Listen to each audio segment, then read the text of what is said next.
ओम नमः सिद्धिभ्यः।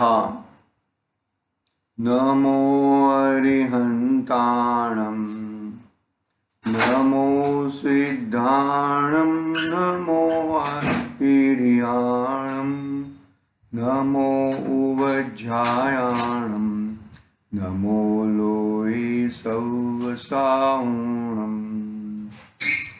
मंगलम भगवान वीरो, मंगलम गौतमो गणी, मंगलम कुंदकुंडार्यो, जैन धर्मोस्तु मंगलम। सर्वमंगल्य मंगल्यम सर्वकल्याणकारकम, प्रधानं सर्वधर्माणां, जैनं जयतु शासनं, जैनं जयतु शासनम्।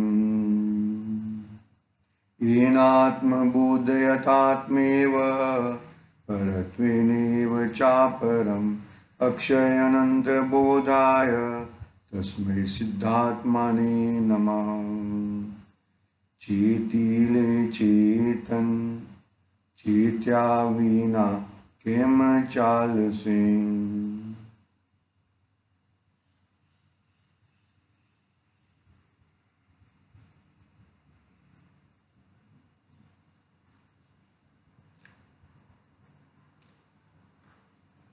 समाधि तंत्र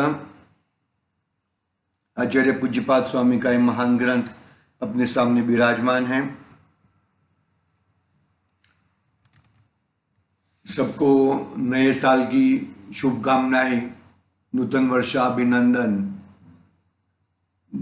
करीबन हमने 2 तारीख के बाद स्वाध्याय नहीं किया है।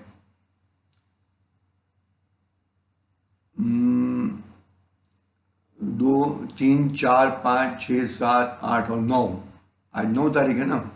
7 दिन हमारा खड़ा रहा। बाकी सब क्रियाओं तो हुई, लेकिन स्वाध्याय का खड़ा रहा। थोड़ा है, हम लोग गए थे यात्रा के लिए, तो ये नहीं हो पाया था। अपनी चर्चा यहाँ पर समाधि तंत्र पे 33 नंबर के श्लोक से करनी है।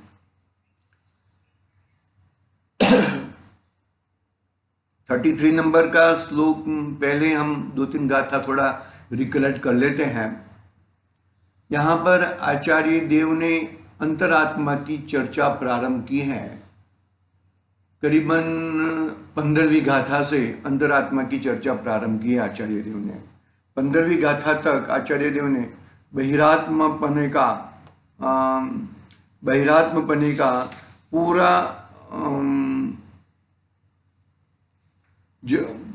बहिरात्मपना किस किस टाइप का बहिरात्मपना है उसका विस्तृत चर्चा हमने भी की है आचार्य देव के माध्यम से। फिर अंतरात्मा में प्रवेश करवाया 15वीं गाथा से। वो अंतरात्मा यानी कि मोक्ष मार्ग है। वो अंतरात्मा की जिसने अपने आप को आत्मा नक्की किया है, अपने आप को जीव नक्की किया है, अपने आप को ज्ञान स्वभावी, दर्शन स्वभावी, चारित्र स्वभावी, ऐसे अनंत स्वभावी आत्मा को ग्रहण किया है। ऐसे अंतरात्मा की चर्चा प्रारंभ की है। यहाँ पर अपनी ये चर्चा समझ लो कि आत्मा में से परमात्मा बनने की है। आत्मा क्या चीज है और वही आत्मा का एनलार्जमेंट परमात्मा है। अभी पूरे जीवन में, पूरे समय में एक बार भी अपने आप को आत्मा नहीं माना है, तो अंत समय में अपने आप को आत्मा कैसे मानेगा? अपने आप को आत्मा कैसे पकड़ेगा? बोल है ना गुरुदेव का एक, कि जिसका अंतिम जीवन कब सुधरेगा, कि जब उसने जीवन के हर समय हर घड़ी सुधारी होगी, तब उसका अंतिम जीवन सुधरेगा।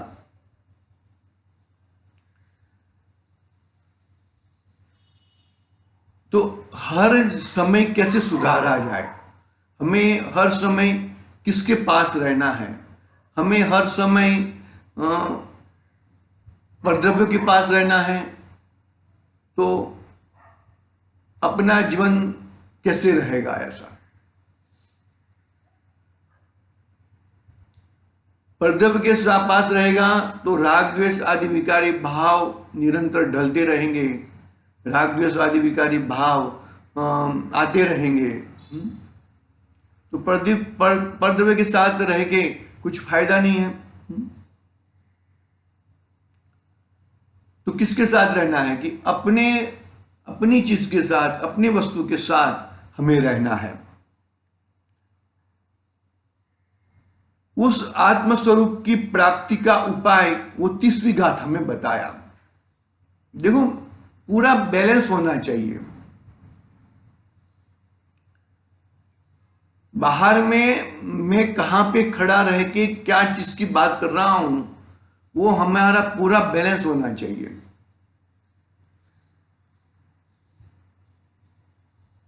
पांच इंद्रियां हैं, लेकिन पांच इंद्रिया के होते हुए भी मैं अतीन्द्रिय वाला हूं, इंद्रियातीत वाला हूं। इंद्रिया तो शरीर प्रमाण है, बरोबर। देखो क्या पे है, संपूर्ण पांच इंद्रियों को अपने विषयों में अतिष्ठ प्रवृत्ति करने से रोककर स्थिर हुए अंतःकरण के द्वारा क्षण मात्र के लिए अनुभव करने वाले जीव के जो चिदानंद स्वरूप प्रतिभासित होता है, वही परमात्मा का स्वरूप है, वही परमात्मा का स्वरूप है। पांच इंद्रियां हैं, लेकिन इंद्रिया की तरफ लक्ष्य नहीं है। छठा मन है, मन को अनधड़क इधर उधर घुमाता नहीं है। ये कर दूंगा, वो कर दूंगा, ये होना चाहिए, वो होना चाहिए, इस तरह के जो विकल्प है, वो विकल्पों को मिटाकर, वह विकल्पों को टालकर संपूर्ण पांच इंद्रियों को अपने विषयों में यथेष्ट प्रवृत्ति करने से रोककर स्थिर हुए अंतःकरण के द्वारा क्षण मात्र के लिए अनुभव करने वाले जीव को, एक क्षण मात्र भी अनादि से आज तक मैंने अपने लिए क्षण मात्र निकाला नहीं है। क्या बात करते हो कि हाँ, एक क्षण मात्र भी निकाला नहीं है। यदि वो क्षण मात्र भी निकाला होता तो वो अंतरात्मा का अनुभव, किसी चीज का हम एक बार देख ले, एक बार अनुभव कर ले, एक बार चख ले, तो वो निरंतर याद रहता है ना। ऐसे एक बार भी अनादि से है ना, ये आत्मा अनादि से है, लेकिन मैं आत्मा हूं ऐसा अनुभव कभी नहीं किया। शरीर के हिसाब से ही अनुभव किया, संयोगों के हिसाब से ही अनुभव किया, रागादि विकारी भावों से ही अपना अनुभव किया। वो ऐसा करने से कभी अपना आत्म, क्योंकि मेरा आत्म स्वभाव में ये सब चीजें नहीं है। ये सब चीजें होती तो अनुभव हो जाता था, ये सब चीजें मेरे आत्म स्वभाव में नहीं है। देखो 31 गाथा में यह बताया आचार्य देव ने कि जो परमात्मा है वही मैं हूं। परमात्मा ने परमात्मापना पर्याय में प्रकट किया है और मेरे द्रव्य स्वभाव में वैसा ही परमात्मापना अंदर पड़ा है। यदि मैं उसका लक्ष्य कर लूं, मैं उसका लक्ष्य कर लूं, तो मैं भी परमात्मा हो सकता हूं, हो जाऊंगा। क्योंकि परमात्मापना अंदर पड़ा है, वही बाहर में आता है। कोई बाहर से कोई आ जाता नहीं है परमात्मापना। परमात्मापना बाहर से आ जाए तो बहुत अच्छी बात है, तो सब लोग लेने के लिए दौड़ेंगे, लेने के लिए भागेंगे। लेकिन ऐसा परमात्मापना बाहर में है नहीं, अपने अंदर ही है परमात्मापना। और वही परमात्मापना बाहर में पर्याय में प्रकट होता है। देखो उसका कोटेशन इसमें ग्रंथ में बताया है विशेष स्पष्टीकरण में कि प्रवचन सार ग्रंथाधिराज की 80 नंबर की गाथा से कोटेशन लिया है। क्या क्या है कि जे जान तो परिहंत ने गुण द्रव्य ने पर्ययपणे ते जीव जाने आत्मने तसु मोह पा मेलय खरी।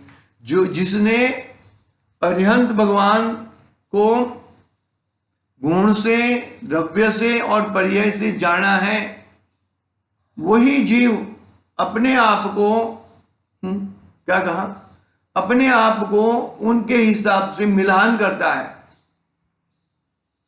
तो लगता है कि नहीं यार, मेरा स्वभाव भी ऐसा ही है, मेरा स्वभाव भी ऐसा ही है। वो नक्की करता है और वो नक्की करके अपने द्रव्य गुण पर्याय को जानता है। पर में द्रव्य गुण पर्याय को, यानी कि परमात्मा के द्रव्य गुण पर्याय को देखकर अपने द्रव्य गुण पर्याय को पहचानता है। ऐसी बात 32 नंबर की गाथा में कही, 31 नंबर की गाथा में कही। और फिर आगे वही बात को आगे कहते हैं। देखो क्या 32 नंबर की गाथा में क्या बात कहा कि मया एवं मयि स्थित, जो मेरा आत्मा है वो मेरे अंदर ही स्थित है, बाहर में किधर मुझे ढूंढने के लिए जाना नहीं है। देखो मुझे, मेरे आत्मा को पंचेंद्रिय के विषयों से हटाकर मेरे द्वारा ही, अपने ही आत्मा द्वारा मैं मुझ में स्थित परमानंद से परिपूर्ण ज्ञान स्वरूप आत्मा को प्राप्त हुआ हूं। मतलब मेरे द्वारा ही मैं अपने आप को प्राप्त करता हूं। कोई मतलब बाहर में ढूंढना, अपने स्वभाव को बाहर में ढूंढना, वो गलत है। वो सूर्य प्रकाश को दीवा दिखाने जैसा है। अरे सूर्य प्रकाश, सूर्य ऑलरेडी इतनी प्रकाश से भरपूर है, उसको दीवा दिखा के क्या फायदा। अंदर में दिया दिखाओ जहां पे अंधकार है, घोर अंधकार है। 5 इंद्रिय के विषयों को छोड़कर, कैसे छोड़ना है, अपने आत्मा के स्वरूप को ग्रहण कर। देखो उपयोग एक है, यह उपयोग में 5 इंद्रिय के विषयों, द्रव्य इंद्रिय, भाव इंद्रिय और इंद्रियों के विषयभूत पदार्थ हो, वो सब बसे हुए हैं। उसको हटाकर वो उपयोग को मया एवं मय स्थित, मया एवं मयि स्थित, अपने अंदर ही विराजमान करना है, अपने में ही स्थापना करना है। हाँ 32 नंबर की गाथा इस तरह अपनी जो चालू विषय है वो 33 नंबर की गाथा से हमें वो दिन पढ़ा था, वापस पढ़ लेते हम 33 नंबर की गाथा। देखो 33 नंबर गाथा में क्या बताने वाले आचार्य देव कि जो आत्मा को शरीर आदि से भिन्न जानता है उसके लिए कहते हैं। क्या कहा, जो आत्मा को शरीर आदि से भिन्न जानता है, शरीर आदि यानी कि संयोग, बाह्य और रागादि, मोहादि, क्रोधादि, हिंसादि, ये सब चीज मेरे में नहीं है। जो आत्मा को शरीर आदि से भिन्न जानता है उसके प्रति कहते हैं। तन से भिन्न गिने नहीं अव्यय रूप निजात, करे उग्र तप मोक्ष नहीं, जब तक लिखे न आत्मा। तन से भिन्न गिने नहीं, तन से भिन्न गिने नहीं, अव्यय रूप हम लोगों ने संस्कृत वाला श्लोक पढ़ने का रह गया है, वो पढ़ते हैं, फिर हिंदी वाला पढ़ते हैं। देखो, यो न वेत्ति परम देहादेव मात्मानव्ययम् लभते स निर्वाणम् तप्त्वा अपि परम तपः। क्या क्या कह, तन से भिन्न गिने नहीं अव्यय रूप निजात्मा, करे उग्र तप मोक्ष नहीं जब तक लिखे लखे न आत्मा।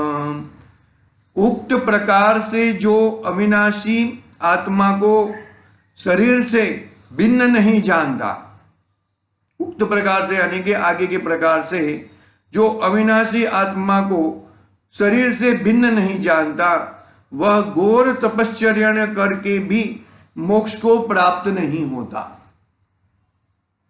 वह बहुत घोर तपश्चर्या करके भी मोक्ष को प्राप्त नहीं कर सकता। क्यों मोक्ष को प्राप्त नहीं कर सकता भैया?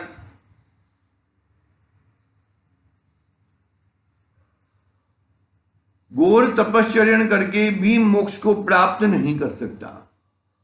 यदि संयोगों में आत्मबुद्धि रखी है, पर पदार्थों में आत्मबुद्धि रखी है, तो वो संयोग के हिसाब से राग द्वेष करते रहेगा। लेकिन संयोगों होते हुए भी, संयोग बार में रहते हुए भी, यदि वो संयोगों से, देखो ये आध्यात्म है ना, वो आध्यात्म अंदर खिलता है। बाहर से तो जो हमारी जो क्रियाएं हैं, वो क्रियाएं रहते हुए भी, बाहर में ऐसी क्रियाएं दिखते हुए भी, वो क्रियाओं से पार अपना भगवान आत्मा को देखने की जिसको वो है, वही कार्य कर सकता है भैया। उक्त प्रकार से जो अविनाशी, उक्त प्रकार से यानी कि जो 32वीं गाथा में क्या कहा कि मय एवं मय स्थित, मेरे अंदर में मैं ही हूं और मेरे अंदर ही स्थित है। तो पंचेंद्रिय आदि, मन आदि, संयोग आदि, राग आदि आदि, उनसे भिन्न जानकर अविनाशी आत्मा को, कभी आत्मा का कभी विनाश नहीं होता, शरीर से भिन्न नहीं जानता है। जो शरीर से भिन्न नहीं जानता, वो किस प्रकार का तप करेगा? शरीर में रह के, शरीर के में रह के शरीर के में तप करेगा। शरीर से वनवासी दिगंबर मुनिराज कभी शरीर की लोलुपता कभी नहीं रखते। बस उनमें शरीर में कभी रहते नहीं है। वो शरीर में होते हुए भी, शरीर दिखता है, शरीर दिखता है, शरीर चाहिए तो शरीर लेके जा, लेकिन मुझे उस शरीर का कुछ काम नहीं है। उक्त प्रकार से जो अविनाशी आत्मा को शरीर से भिन्न नहीं जानता, वह घोर तपस्या करके भी मोक्ष को प्राप्त नहीं करता। यदि शरीर से अपने आत्मा को भिन्न नहीं जाना, तो वो तप करेगा तो क्या हिसाब से तप करेगा? अपने लक्ष्य में, अपने मन में, अपने विचार में शरीर ही बैठा है, आत्मा बैठा ही नहीं है। तो फिर तप में क्या आएगा? शरीर अनुसार तप करेगा, अनशन आदि तप करेगा।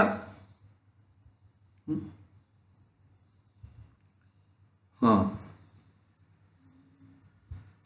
जो उक्त प्रकार से जो अविनाशी आत्मा को शरीर से भिन्न नहीं जानता, वह घोर तपश्चर्या करके भी मोक्ष को प्राप्त नहीं करता। देखो टीका प्रारंभ करते हैं, है समय अपने पास है, 5-6 मिनट है, कोई प्रॉब्लम। हाँ, जो प्राप्त हुए देह से आत्मा को इस प्रकार उक्त प्रकार से भिन्न नहीं जानता, उसे नहीं जानता। कैसे आत्मा को? जो प्राप्त हुए देह से आत्मा को इस प्रकार उक्त प्रकार से भिन्न नहीं जानता। कैसे आत्मा को? अव्यय अर्थात जिसने अनंत चतुष्टय रूप का त्याग नहीं किया। अनंत चतुष्टय रूप वो मेरा स्वभाव है। अनंत दर्शन, अनंत ज्ञान, अनंत चारित्र, अनंत सुख, अनंत वीर्य। अनंत चारित्र यानी कि अनंत सुख। जो दर्शन, ज्ञान, चारित्र, श्रद्धा, उसका पूर्णपणा वही अनंत चतुष्टय है। वो कभी नष्ट नहीं होता। निगोद में जाए तो भी नष्ट नहीं होता। कभी नष्ट नहीं होता। देखो, अब जिसने अनंत चतुष्टय रूप का त्याग नहीं किया, ऐसे वैसे आत्मा को वह प्राप्त हुए देह से निर्वाण नहीं पाता। प्राप्त हुए देह से यानी कि जिस गति में, देखो निर्वाण तो मनुष्य गति से ही होता है, और मनुष्य गति के जीव ही मुनिराज आदि दीक्षा धारण करके अनंत चतुष्टय यानी कि अपना श्रेणी में चढ़कर प्राप्त होते हैं। यानी कि क्या प्राप्त होता है? मोक्ष की प्राप्ति होती है, अनंत चतुष्टय की प्राप्ति होती है।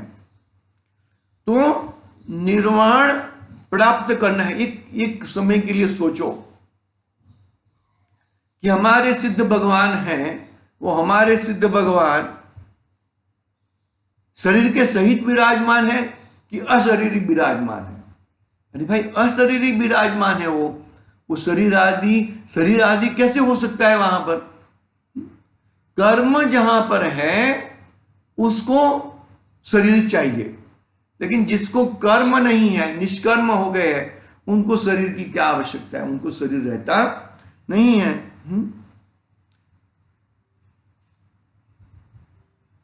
वह प्राप्त हुए देह से निर्वाण नहीं प्राप्त हुए देह से यानी कि मनुष्य गति जो प्राप्त हुई है, वो मनुष्य गति किस लिए प्राप्त हुई? संयम धारण करने के लिए। और संयम किसे कहते हैं? कि अपने में समा जाना। मया एवं मय स्थित, अपने में समा जाना, उसका नाम है संयम। समता, अपने में समा जाना, अपने अंदर रहना।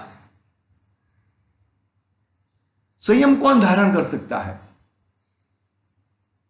जिसने एक ही चीज, अपनी चीज को देखी है, वही संयम को धारण कर सकता है।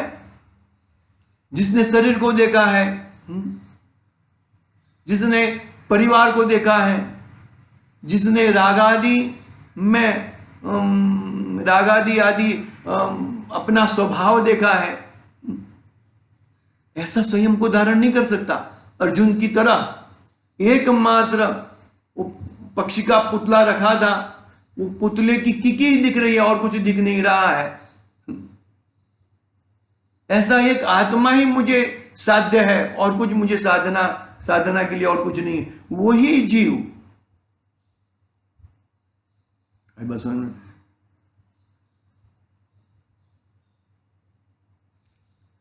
वह प्राप्त हुए देह से निर्वाण नहीं पर क्या करके? तपने पर भी, क्या तप कर करके? परम तप को तप करके भी उसे वो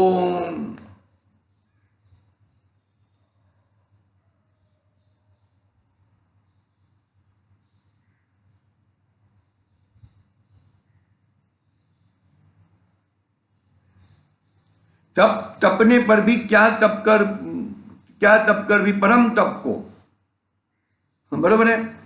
हाँ, भावार्थ पढ़ते हैं। जो जीव अविनाशी आत्मा को देह से भिन्न नहीं जानता, अनुभव नहीं करता, वह घोर तप करे तो भी सम्यक्त्व अथवा निर्वाण को प्राप्त नहीं करता। जो घोर तप करे तो भी वह सम्यक्त्व अथवा निर्वाण को प्राप्त नहीं करता। जो जीव अविनाशी आत्मा को देह से भिन्न नहीं जानता, अनुभव नहीं करता, वह घोर तप करे तो भी सम्यक्त्व अथवा निर्वाण को प्राप्त नहीं करता। निर्वाण को प्राप्त नहीं करता यानी कि उसकी ताकत सिद्ध बनने की है, लेकिन वो अपनी ताकत को देखता नहीं है, अपनी वस्तु को देखता नहीं है, संयोग आदि को देखता है और संयोग को आगे पीछे हुए दिखते हैं तो गड़बड़ गड़बड़ गड़बड़ करते रहता है। ऐसे गड़बड़ हम न करें और हमारा निर्वाण हम शीघ्र ही प्राप्त करें, ऐसी भावना से आज की बात यहाँ पे पूरी करते हैं। कल हम देखेंगे, आज थोड़ा हमने रिवीजन किया है 30, 31, 32 गाथा का और 33 गाथा हमने प्रारंभ की है आज। लास्ट टाइम भी की थी 2 तारीख को, आज वापस की है, देखेंगे हम आज के लिए। ओम नमः सिद्धि ब्याह। निज निधि निज में बताई